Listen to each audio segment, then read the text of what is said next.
Bismillahirrahmanirrahim. Assalamualaikum warahmatullahi wabarakatuh.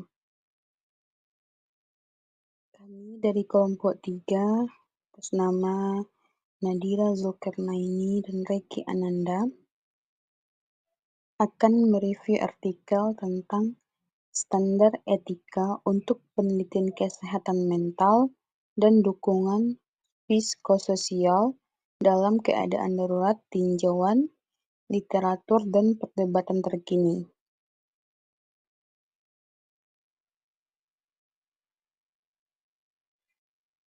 Topik utama dalam presentasi ini yang pertama yaitu judul dan penulis, yang kedua latar belakang, ketiga tujuan penelitian, 4 metodologi, 5 temuan utama, 6 diskusi, dan 7 rekomendasi.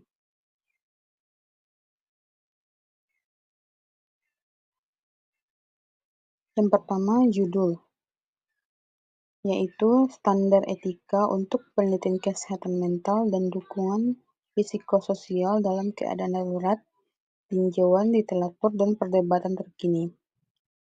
Penulisnya Anna Ciumento, Atif Rahman, Lucy Fritz, Leslie Snyder, dan Whit C.A.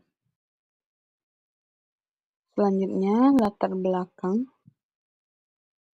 Jurnal ini membahas pentingnya penelitian dalam bidang kesehatan mental dan dukungan psikososial atau MHPSS dalam situasi darurat seperti bencana alam dan konflik bersenjata. Dalam konteks ini, prevalensi masalah kesehatan mental dan psikososial meningkat, dan penelitian diperlukan untuk memahami masalah tersebut serta untuk memperkuat dasar bukti bagi intervensi.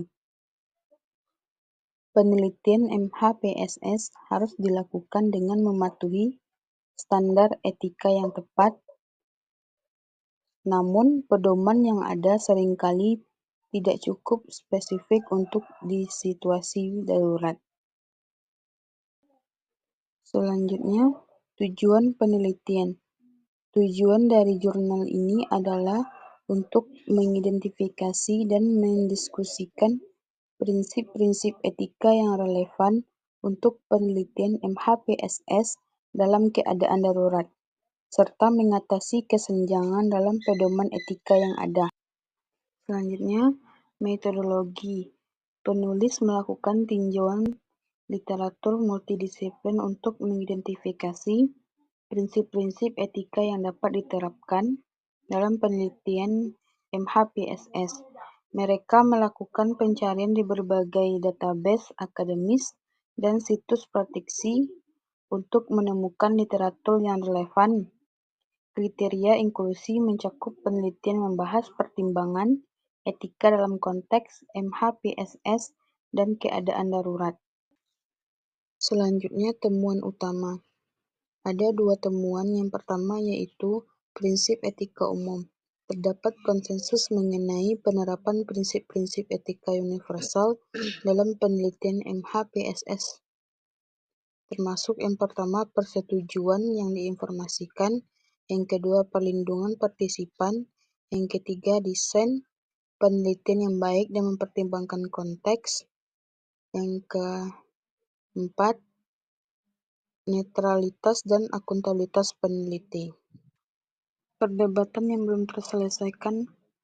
Ada 6 perdebatan utama diidentifikasi, yaitu yang pertama, apa yang dimaksud dengan manfaat yang adil. Yang kedua, bagaimana seharusnya informed consent dioperasionalkan. Yang ketiga, apakah ada peran untuk penilaian kapasitas pengambilan keputusan. Yang keempat, bagaimana pendekatan manajemen risiko mempengaruhi penelitiannya etis.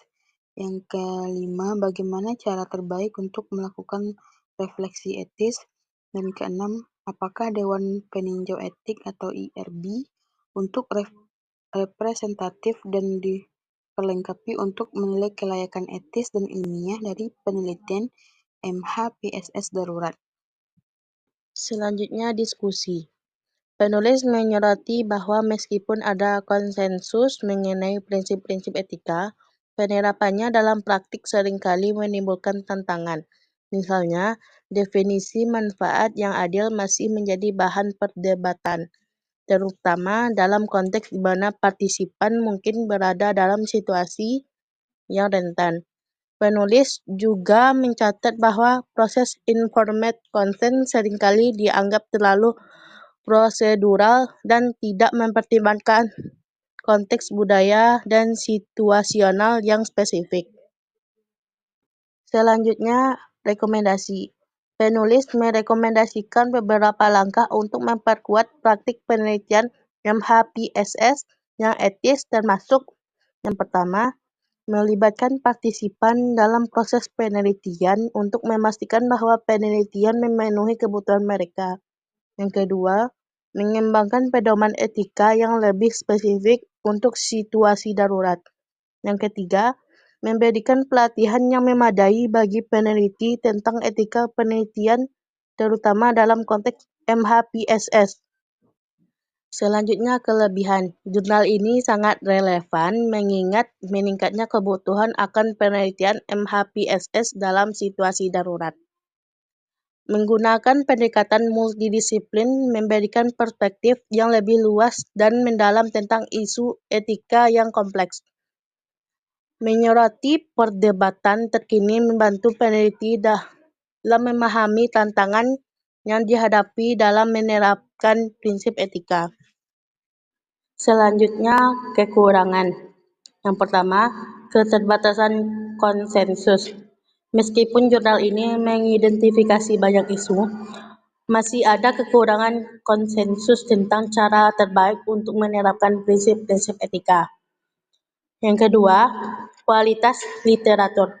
Meskipun sebagian besar sumber yang digunakan berasal dari jurnal peer review, tidak ada penilaian kualitas yang dilakukan pada semua sumber.